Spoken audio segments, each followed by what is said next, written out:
Today on Studio G, we see what is happening with DACA and the hope that there is for dreamers. We also dive deep into the history of UNLV's mascot and the history being made with the Golden Knights Drumbots. We have an inside look at the China Lights here in Las Vegas, and we are sitting down with the president of the student body, Christopher Rose, to find out what's happening on campus. Don't go anywhere. Studio G starts right now.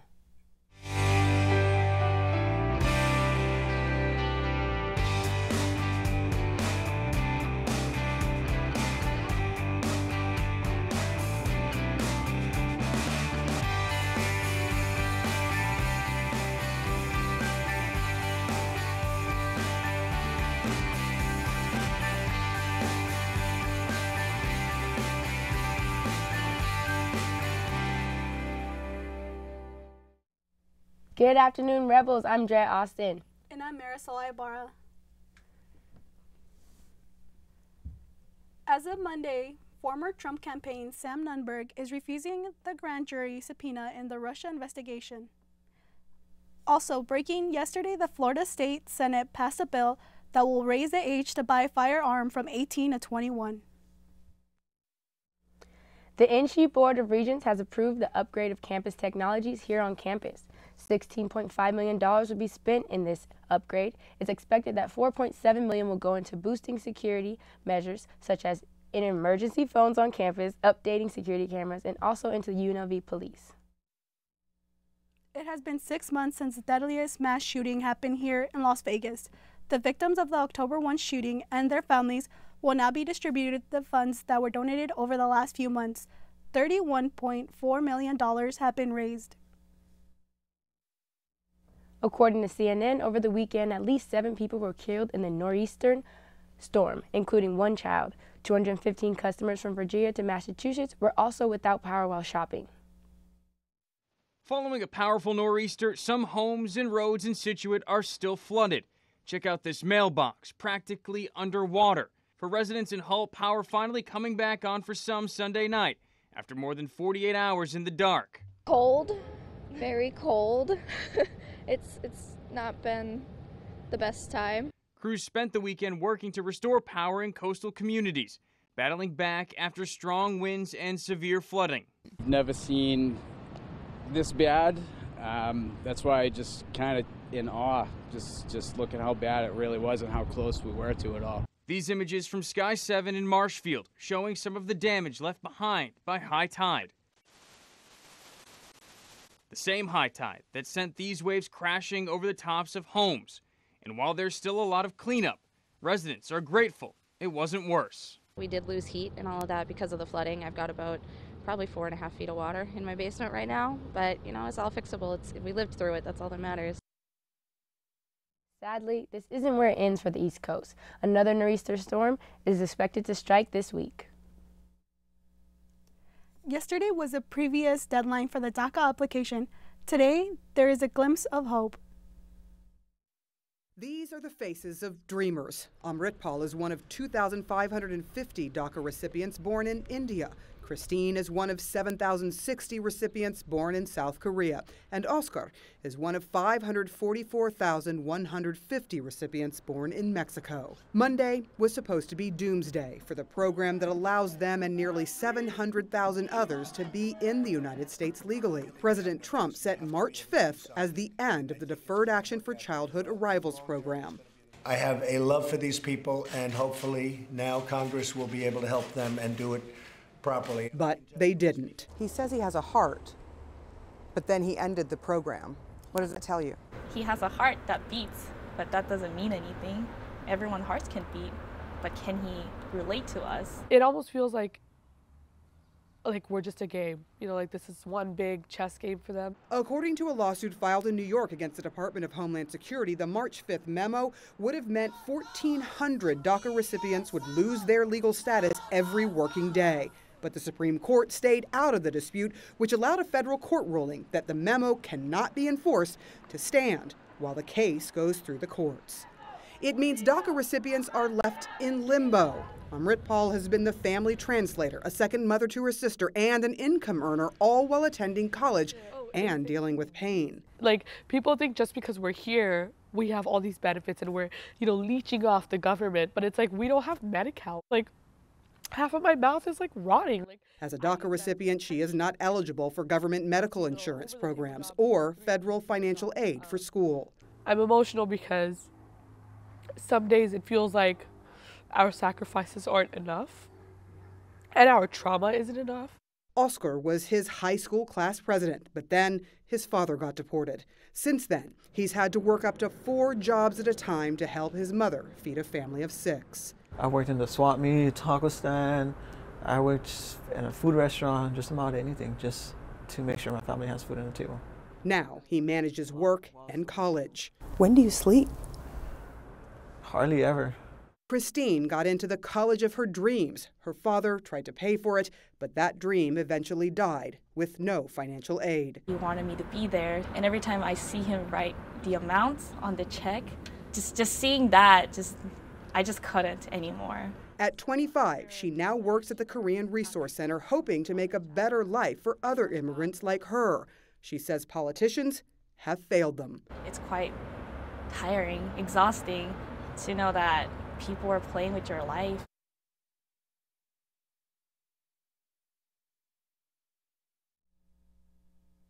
It has now been 6 months since President Trump tried to end this program. Now it is up to the court. We will be back with more for Studio G. It's your girl, Scribe Cash. My name's Fabian Stefan, Perpetual Player 1. And I'm your host, Brandy the Prince Madison. My name is Haley Rogers. From the Miles Low Midweek Show. The Scribe Cash radio show. You can listen to Pixel Jam. Press start to play. And this is the Takeover. Rock on Rebel. On KUNV-HD2. From the RebelHD2.com.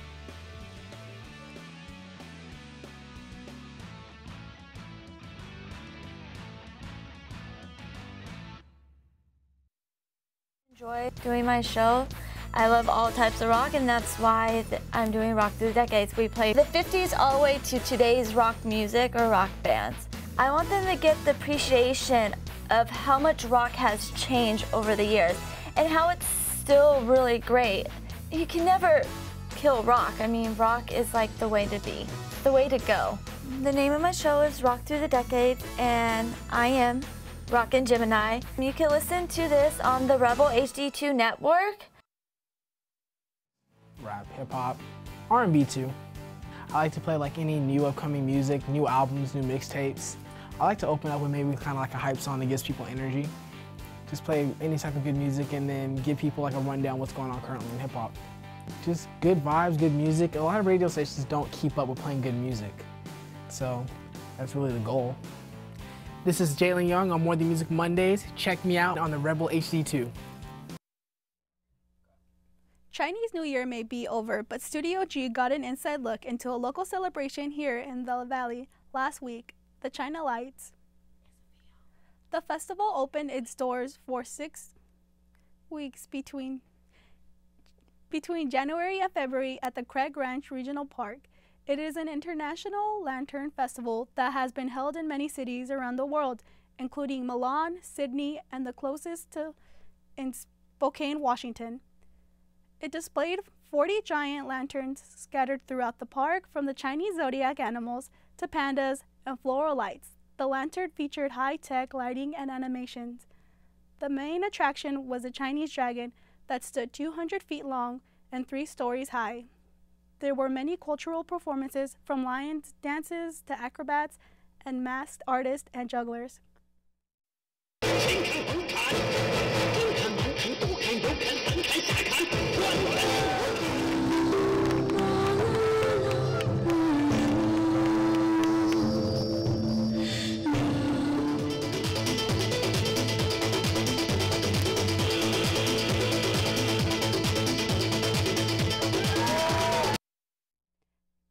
This year, the year of the dog, and it has started out bright and promising. We are promising that China Lights will be back again next year. Now let's send it over to Chase to see if our week is as bright as and promising as our weather. Good morning, Rebels. I sure hope so too, that it's going to be a good week for us. I am Chase Christensen with your weather. Today we have 62 degrees and sunny. The high will be 68 with a low of 42, and mostly sunny in Las Vegas. So for today's photo of the day, we have a photo of Weather Storm Quinn from the Weather Channel in the Midwest. Lots of snow, probably about 1 to 5 inches of snow will be dumped all around the Midwest. And for today in Vegas, we have all sunny, partly sunny today, sunny and windy for Thursday, partly sunny all the way through until Sunday, until we get a slight chance of showers.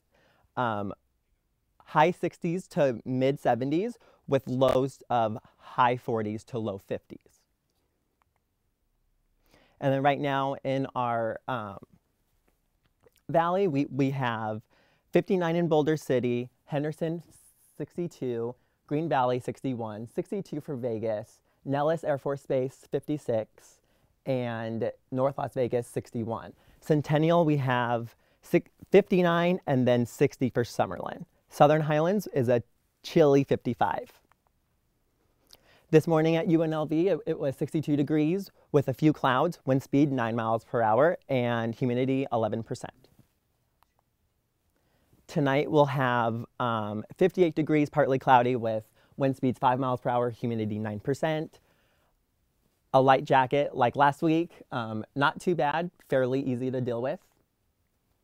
And then our national forecast, we have rain and snow on the East Coast, and then the Midwest we have a lot of snow, and then sunny San Diego is gorgeous. San Francisco, Los Angeles is all sunny, and San Diego is unfortunately going to be getting a lot of rain.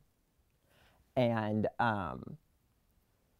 Weather Storm Quinn will be going from the Midwest up from like North Dakota all the way down to Texas, where Texas next week will be getting a little bit of rain because of Quinn just trickling down from the north. So the Midwest and the Southwest will be getting a lot of remnants from what she's doing now currently in the north.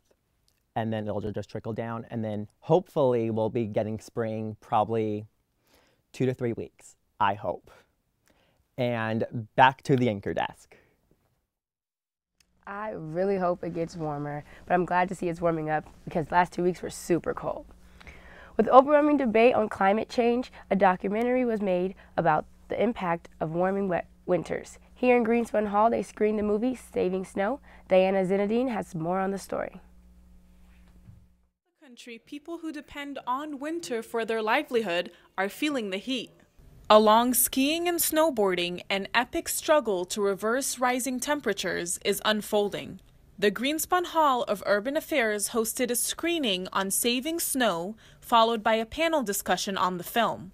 Saving Snow is a documentary about the economic impact of warming winters. A meet and greet with the panelists and community members was provided after the movie and panel discussion, along with some refreshments. The event was free and open to the public.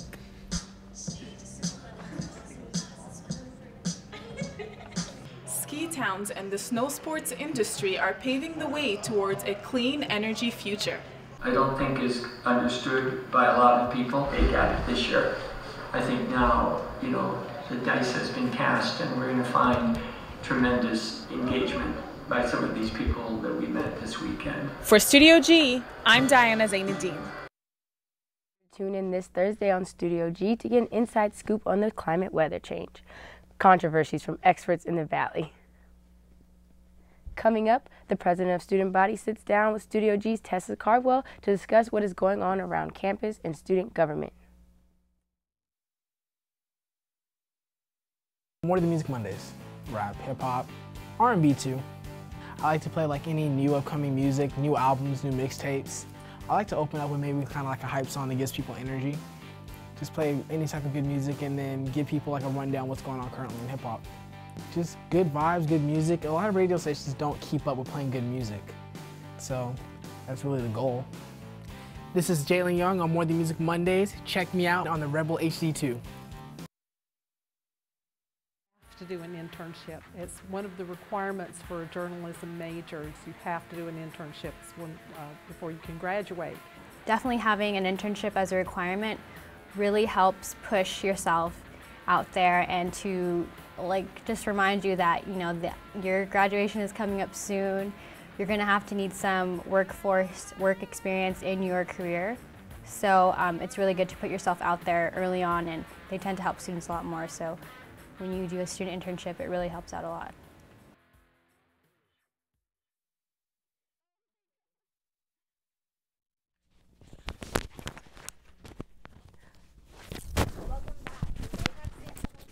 Or in some of your classes, or maybe in your student email.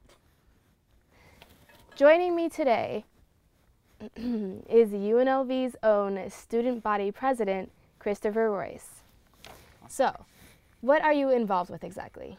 Well, that's quite a loaded question. First of all, thank you for having me on the show. Of course. So what I do in the student government is I essentially act as the legal representative of students on campus and the legal head of CSUN, which is the Consolidated Students of the University of Nevada, so better known as UNLV's undergraduate student government. Recently, what we've been working on in CSUN, a few of the things that we've been doing, currently we have elections coming up. That'll be next week. Voting for the primaries is on Wednesday and Thursday from 8 a.m. to 5 p.m. Well, it ends on Thursday.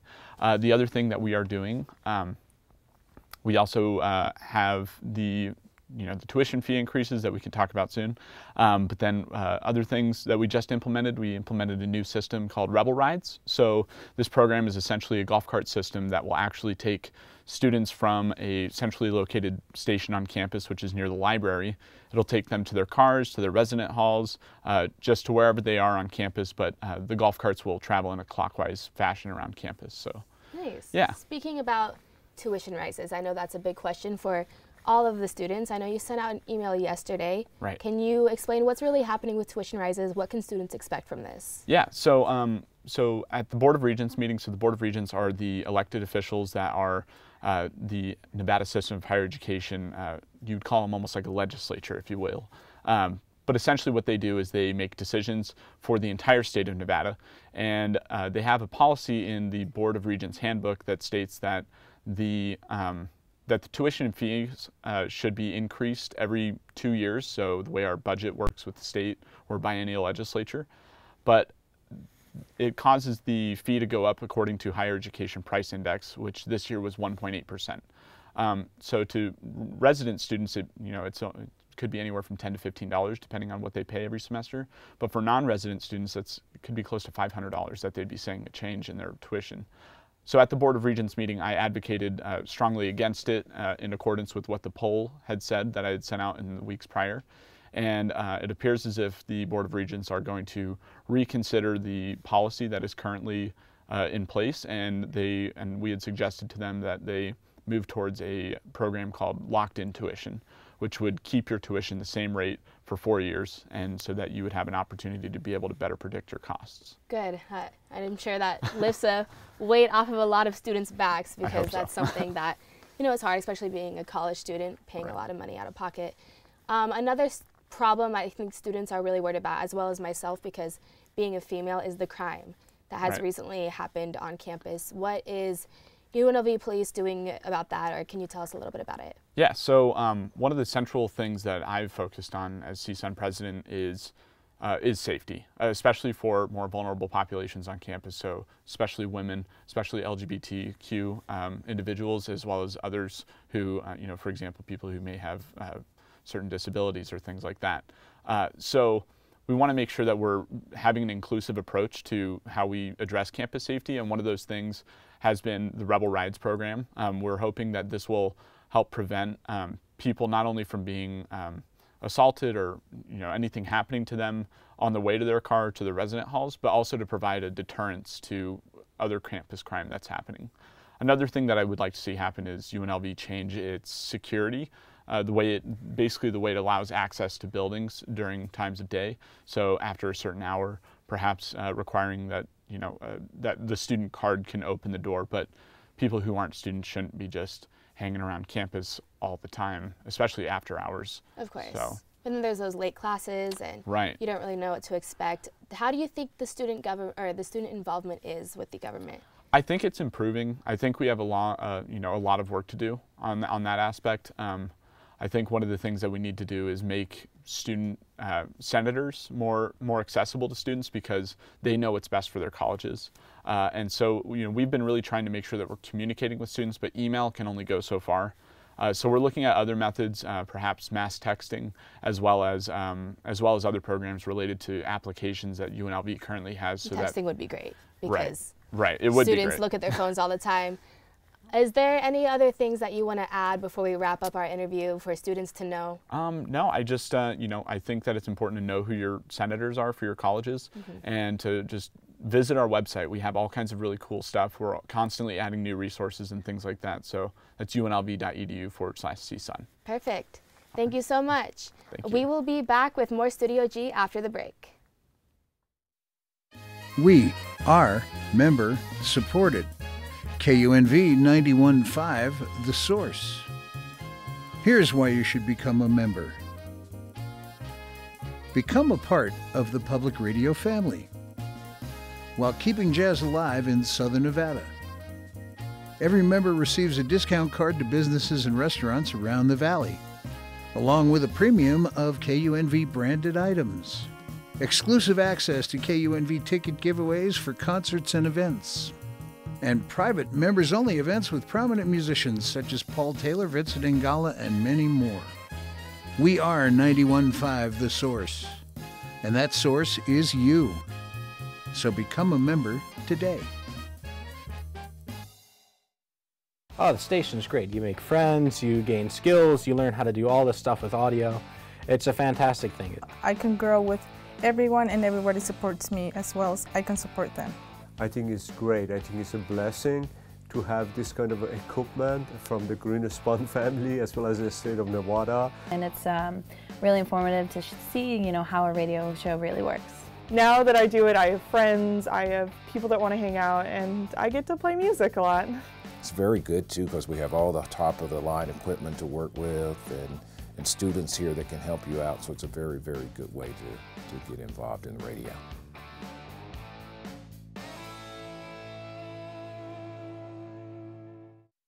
Show that airs every Tuesday evening at 91.5. You're going to hear Dr. Gary Larson along with our regular contributors talking about what matters to our community. And not only what matters, but why does it matter?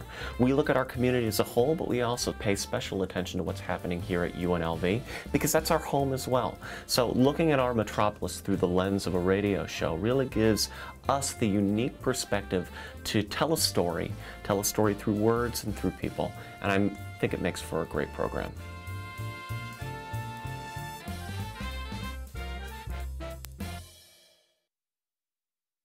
Hey Rebs, welcome back to Studio G. Hey Reb is known worldwide as a UNLV mascot, but he was not the first. Reporter Connor Glisson dives into our very first mascot. If there's one thing that UNLV Rebels know about, it's the iconic Hey Reb mascot. Oh, he's pretty cool. I see him around campus, especially during the basketball games too. However, how many people know where he comes from? Do you know where he came from? Behind the bleachers, right? Hey Reb was not UNLV's original mascot. That honor goes to Beauregard the Wolf. He was designed out of the idea of, Nevada Southern, as UNLV was when it first started, kind of playing on the idea of the separation between Nevada, of Reno and Las Vegas. Beauregard the Wolf is a play on UNR's mascot Wolfie Jr. The winking eye, the smile, and the Confederate uniform symbolize the rebellious nature of UNLV, at least for a time. So in about the 1970s, a group of African-American students brought it up to the athletic director at the time, Don Bepler. They didn't really feel comfortable playing with a mascot who was a Confederate wolf, and that perhaps, it should be changed. And he ended up agreeing, and they scrapped it from every place on campus, except for here at the museum, where he was actually buried underneath a ichthyosaur, the state fossil, that was here up until 1992.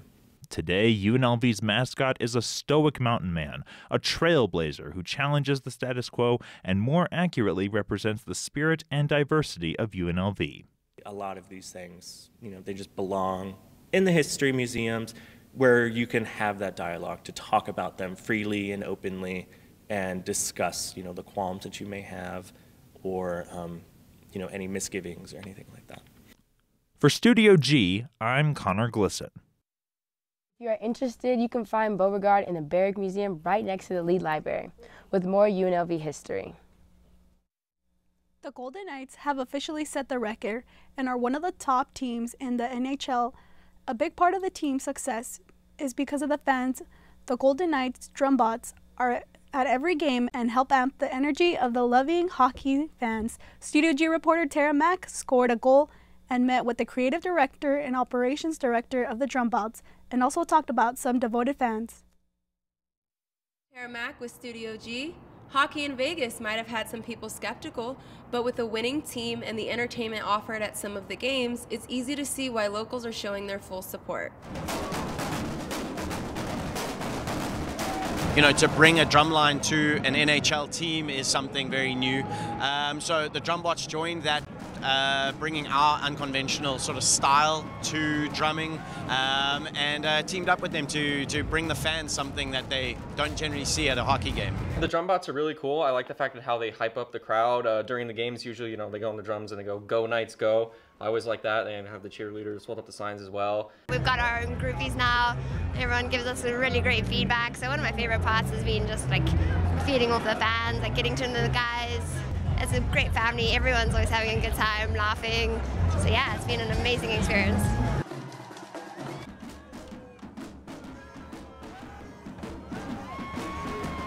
So the feeling behind it is we feel like the heartbeats of the games here. I like going to the Knights games because the atmosphere is sick. Like T-Mobile Arena, it holds noise really well. The entertainment's really good. They got good video. Reporting for Studio G, I'm Tara Mack. Las Vegas has truly endorsed hockey and the Golden Knights. They are on track to make the playoffs. The next home game is March 14th at 7 p.m. where you can also catch the Drumbots. Go Knights! We would like to congratulate Drea and the rest of UNLV's women's track team who won Mountain West Indoor Conference Championships over the weekend. The last win was in 1993.